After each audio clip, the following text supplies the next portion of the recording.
भगवान कपिल, तीसरा स्कंद। कर्दम मुनि एवं देवहूति के पुत्र भगवान कपिल का वर्णन आ जाए।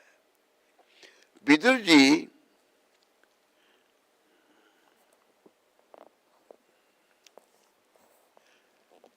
स्वयंभू मनु के वंशजों के विषय में सुनने के लिए उत्कंठित थे।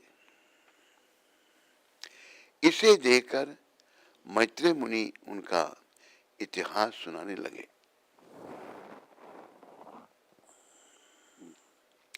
सतयुग के आरंभ में जब ब्रह्मा जी ने कर्दम मुनि को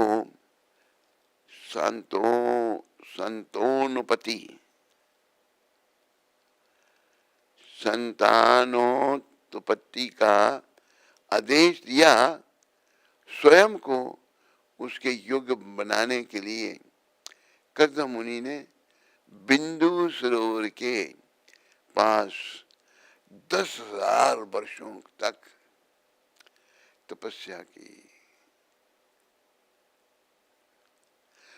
कर्दम मुनि को कहा गया संतान उत्पत्ति करो। उन्होंने बिंदु सरोवर के पास 10,000 वर्ष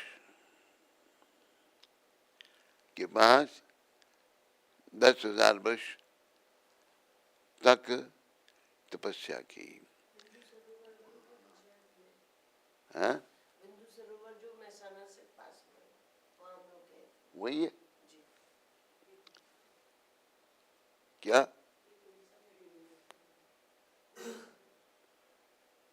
कहते उड़ीसा में भी है।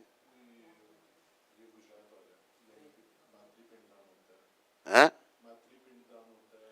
तो यही है बस असली है।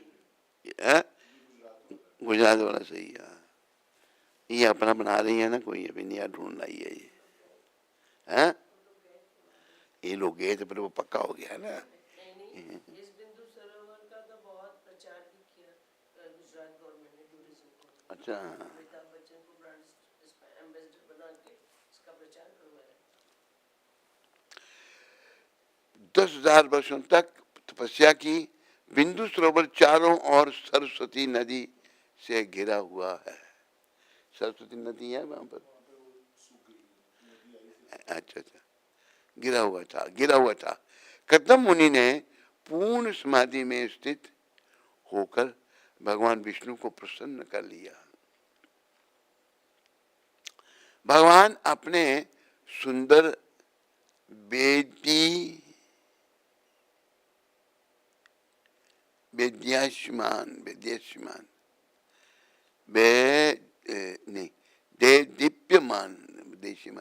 दीप्यमान चतुर्भुज रूप से मुनि के समक्ष प्रकट हुए। बोलो चतुर्भुज रूप भगवान की। प्रकट हुए। वे श्वेत कमल पुष्प की माला से सुशोभित थे। भगवान ने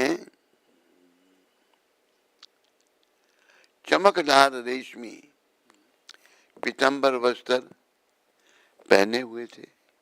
चमकदार रेशमी वस्त्र पहने हुए थे और उनकी घुंघराली लटें उनके सुंदर चेहरे को और सुंदर बना रही थी। भगवान आकाश में ही स्थित गरुड़ के कंधों पर विराजमान थे। एक बात मेरे ध्यान में आई, मैं भूल ना जाऊं। अगर मां नहीं जा सकते फिर बेटा आना चाहिए। बेटे को भेज दो। आएगा ना बेटा? बेटा आएगा नहीं?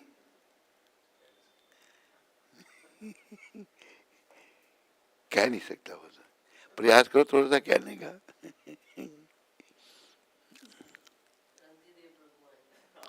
रांतिदेव तो वो तो अभी बैठ जाएंगे रात के लिए।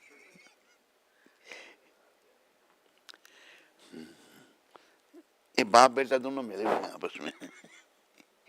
न रांतिदेव आएंगे ना बेटा आएगा। भगवान आकाश में ही स्थित गरुड़ के कंधों पर विराजमान थे और मुनि को देखकर मंद मुस्कुरा रहे थे, मंद मंद मुस्कुरा रहे थे। अपनी हार्दिक इच्छाओं को सफल होता देखकर कर्दम मुनि भूमि पर गिरकर भगवान को साष्टांग प्रणाम करने लगे। वे करबद्ध खड़े हुए और भगवान की स्तुति करने लगे। हे परम पूजनीय प्रभु, आज मेरी दृष्टि सार्थक हो गई है, क्योंकि मैं अपने सन्मुख आपके शाश्वत दिव्य रूप को देख रहा हूं। आपके चरण कमल ही वह एकमात्र नौका है जिसका आश्रय लेकर मनुष्य अज्ञानता रूपी भव का सागर को पार कर सकता है। देखो, हम सब अभी अज्ञान में पड़े हुए हैं, पर भगवान के चरण कमल को जिनका आश्रय, भगवान के चरण को आश्रय ले लें हम, तो अज्ञानता रूपी भव सागर से हम पार हो सकते हैं। इसलिए केवल मोह माया से ग्रस्त व्यक्ति ही क्षणिक इंद्रिय सुखों के लिए आपकी पूजा करेगा। देखो, क्यों हम अपने मतलब आपको धोखा देते हैं हम, मोह माया, जैसे यहां बनना नीचे का तोड़ा उसको,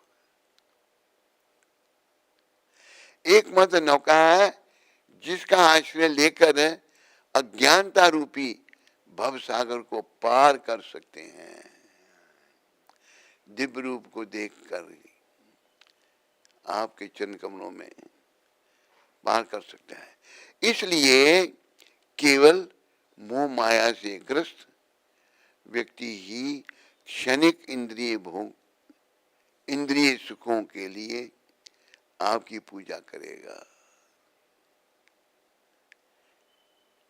थोड़े से सुख भोग के लिए हम भगवान की पूजा करेंगे, ये बुद्धिमता नहीं है। हे नाथ, आप सदैव मुझ जैसे मूर्ख लोगों पर कृपालु रहते हैं। मेरी एक तीव्र इच्छा है, मैं मेरे समान शील वाली एक पत्नी चाहता हूं, जो मेरे कृष्ण जीवन में कामधेनु गाय के समान मेरी समस्त इच्छाएं पूरी कर दे। स्नेह भरी दृष्टि से कर्दम मुनि की ओर देखते हुए भगवान ने अमृत में मधुर वचनों में बोलना आरंभ किया। श्री भगवान ने कहा, तुम्हारे मन को जानकर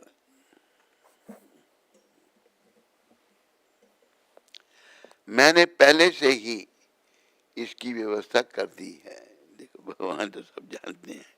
हे मुनिवर, जिन भक्तों ने भक्ति भाव से अपना सर्वस्व मुझे निशावर कर दिया है, देखो यहाँ सीखने की बात, शिक्षा बहुत बड़ी। हमारा कुछ भी नहीं है, लेकिन भगवान भी कह रहे हैं, हे मुनिवर, जिन भक्तों ने भक्ति भाव से अपना सर्वस्व जो भी है हमारा नाम का भक्ति भाव भगवान को अर्पण कर दिया है, सर्वस्व मुझे निछावर कर दिया है, उनके जीवन में निराशा का कभी कोई प्रश्न नहीं उठता। वो कभी निराश नहीं होते। भगवान कहते हैं निराशा का कोई प्रश्न नहीं उठता। आज से हरि बोल, ध्यान रखा। 2 दिन बाद सम्राट स्वयंभू मनु अपनी पत्नी रानी शत्रुपा के साथ तुमसे मिलने आएंगे। वे अपनी राजधानी में रहते हुए 7 द्वीपों तथा समुद्रों पर राज्य करते हैं। 7 द्वीप और समुद्रों पर। कितने महान थे वो, राज्य करते हैं। मनु महाराज की विवाह योग्य एक सुंदर कन्या है। मनु महाराज की विवाह योग्य एक सुंदर कन्या है। वह समस्त सद्गुणों से युक्त है और तुम्हारे लिए बिल्कुल योग्य है। वे विवाह में उसका हाथ तुम्हें सौंपेंगे। कहा इतने बड़े राजा और वन में रहने वाले एक मुनि के हाथ में अपनी कन्या का हाथ सौंपेंगे? क्यों सौंपेंगे, आगे वर्णन आएगा। हे ब्राह्मण, वह कन्या बिल्कुल वैसी है जिसकी तुम इतने वर्षों से अपने हृदय में आस लगाए थे।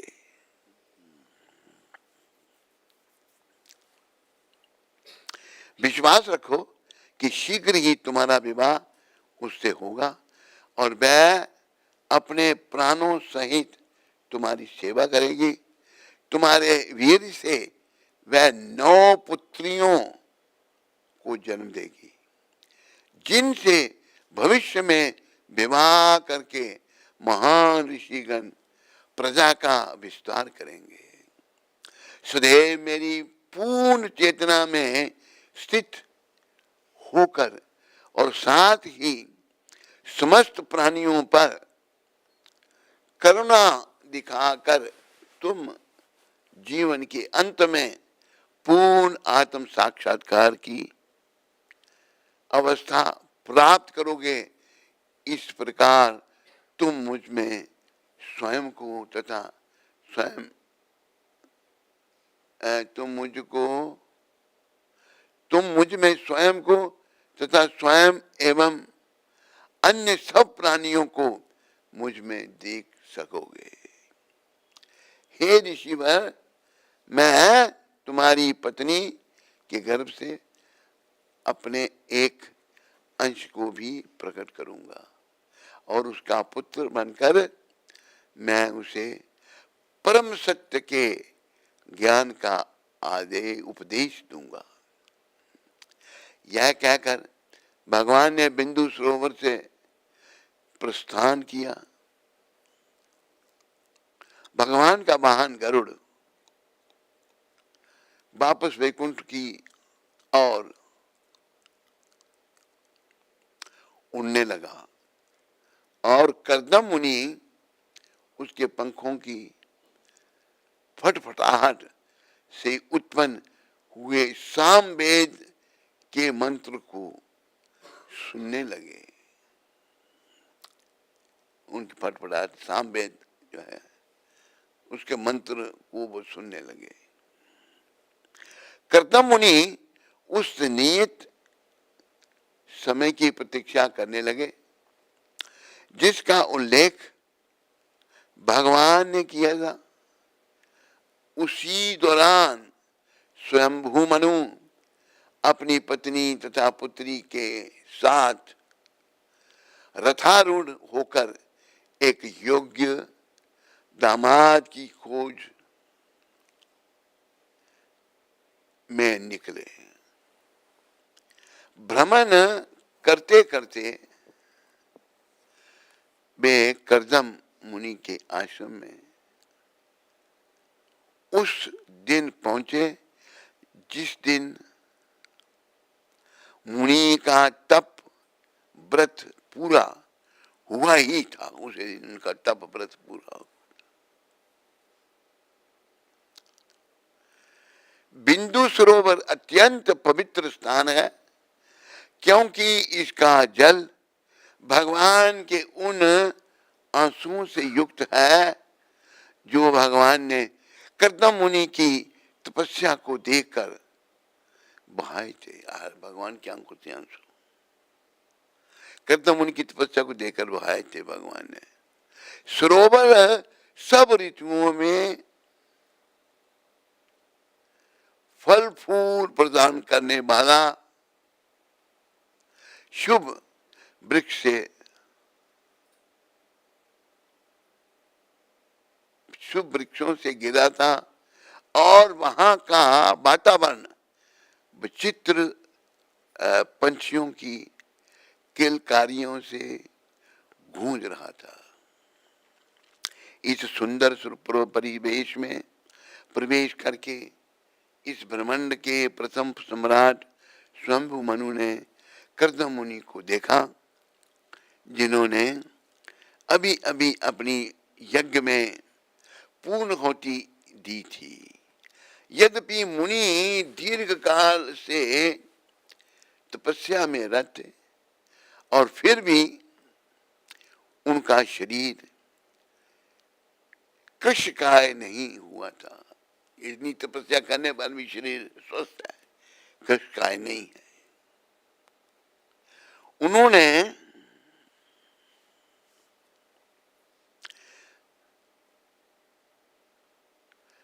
भगवान का स्नेह भरा दृष्टिपात तथा चंद्रमा सदृश शीतल वाणी रूपी अमृत को मिला था, उनको मिला था।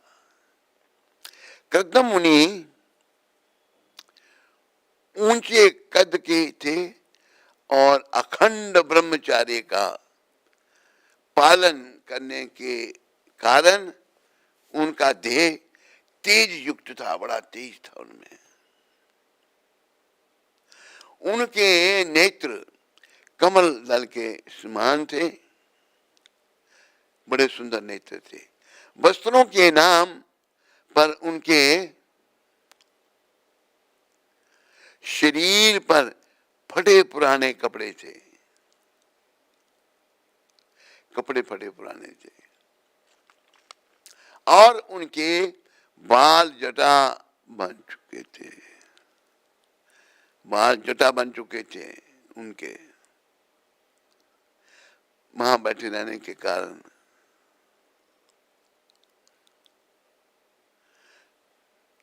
वे एक ऐसे रतन के समान दिख रहे थे जिस पर अभी तक धूल जमी थी। जब स्वयंभू मनु ने कर्दम मुनि को प्रणाम किया तो मुनि ने भी उनका यथोचित आदर दिखाकर उन्हें आशीर्वाद दिया। मेरे प्यारे हरि भक्तों, वहां तक बात मेरे ध्यान में आई। हमें संसार में प्राय इन जनरल क्या करना चाहिए?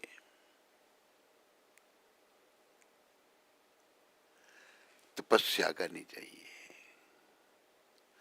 भगवत प्राप्ति के लिए तपस्या, कष्ट उठाना चाहिए तो बड़े कष्टों से हम बच जाएंगे। आवागमन का कष्ट, जन्म मरने का चक्कर अगर हम कष्ट उठाते हैं, तपस्या करते हैं, तो ये हमें सबको ध्यान रखना चाहिए। हम सुख में जीवन चाहते हैं, सोना चाहते हैं, खाना चाहते हैं, भौतिक सुखों को चाहते हैं। ये हमने प्रयास करना है अपने मनों से निकालने का। हमारे मनों में तो बहुत कुछ घूम रहा है, लेकिन मन में जो भी है अभी मन मलिन है, इसलिए बात याद रखो। बोलो मेरे पीछे, मलिन मन की हर बात बेकार है। तो मलिन मन शुद्ध कैसे होगा? हरि नाम ही सार है। हरि नाम से कैसे शुद्ध होगा? महाप्रभु आधार है, भगवान ने खुद कहा। श्री चैतन्य महाप्रभु कह रहे हैं। महाप्रभु ने क्या कहा? नाम गाने सदा रुचि, कीर्तनीय सदा रे। नाम गाने में सदा, हर समय ना है नहीं, थोड़ा 16 माला की तो दूसरे दिन माला ही नहीं मिल रही, नहीं। और माला कभी नहीं भी मिले, नाम जपते रहना चाहिए। हरे कृष्ण कृष्णा कृष्णा हरे हरे राम, हरे कृष्णा कृष्णा कृष्णा हरे राम, हरे कृष्णा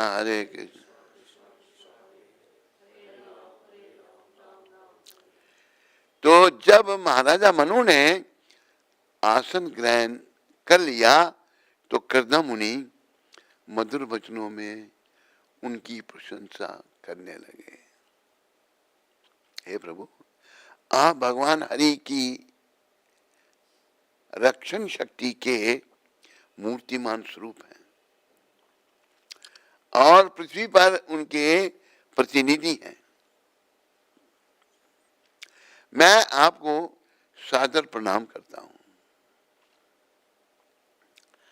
यदि आप अपने रथ पर आरूढ़ होकर अपने धनुष की भयकारी टंकार ध्वनि उत्पन्न ना करें और यदि आप संपूर्ण पृथ्वी पर अपनी विशाल सेना के साथ भ्रमण ना करें तो चोर डाकू भगवान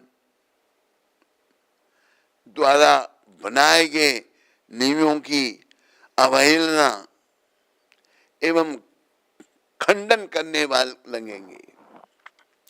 यदि आप संसार की देखभाल ना करें तो यहाँ अधर्म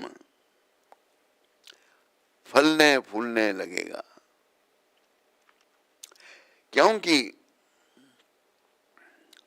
जैसे यहाँ का ना अधर्म फलने फूलने लगा, तो भगवान ने कहते हैं ना गीता में कहा, यदा यदा ही धर्मस्य ग्लानिर्भवति भारत अभ्युत्थानम धर्मस्य तदात्मानं सृजाम्यहम् परित्राणाय साधूनां विनाशाय च दुष्कृताम् धर्म संस्थापनार्थाय संभवामि युगे युगे। तो भगवान कहते हैं साधुओं की रक्षा करने के लिए दुष्टों को दंड देने के लिए भगवान प्रकट होते हैं।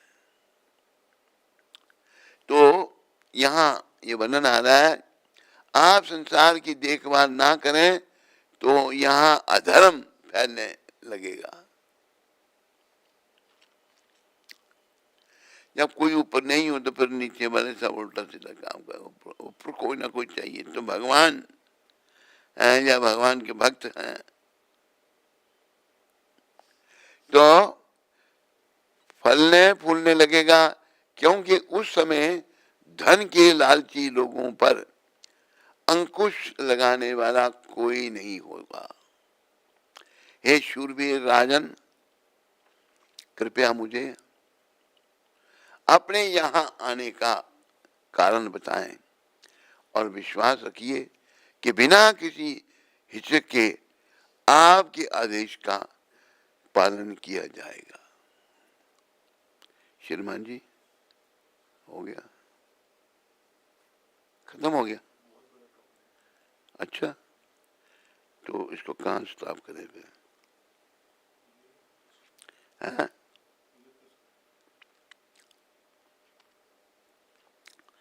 पालन किया जाएगा, यह कहकर कर्दम मुनि शांत हो गए।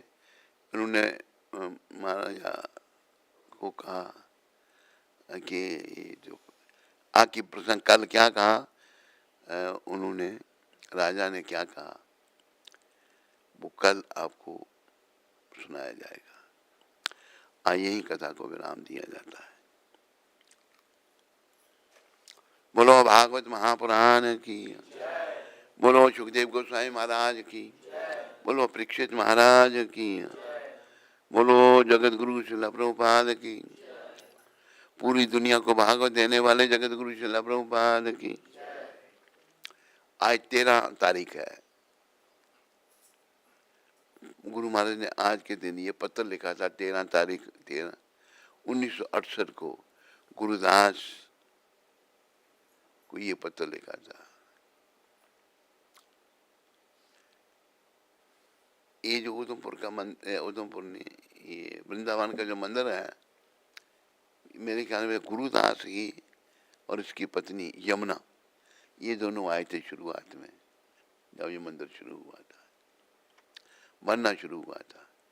कष्ट के समय एक भक्त सदैव सोचता है कि उसे और अधिक कष्ट मिलने चाहिए। भक्त सोचता और कष्ट मिलने चाहिए, और कष्ट मिलने चाहिए थे, परंतु भगवान की कृपा से वे कम हो गए हैं। और मिलने चाहिए थे, लेकिन भगवान ने कम कर दिए। कष्ट भरी अवस्था में जो भी भगवान की कृपा के इस सिद्धांत को स्वीकार करते हुए भक्ति में आगे बढ़ता रहता है, कहा जाता है कि वह निश्चित ही भगवत धाम जाता है। ऐसी जो भावना रखता है वो प्रभुपाद कहते हैं गुरुदास को, निश्चित ही धाम में जाता है, भगवत प्राप्ति करता है। बोलो गोलोक वृंदावन की, बोलो भगवत धाम की, बोलो जगत गुरु श्रील प्रभुपाद की। हरे कृष्ण।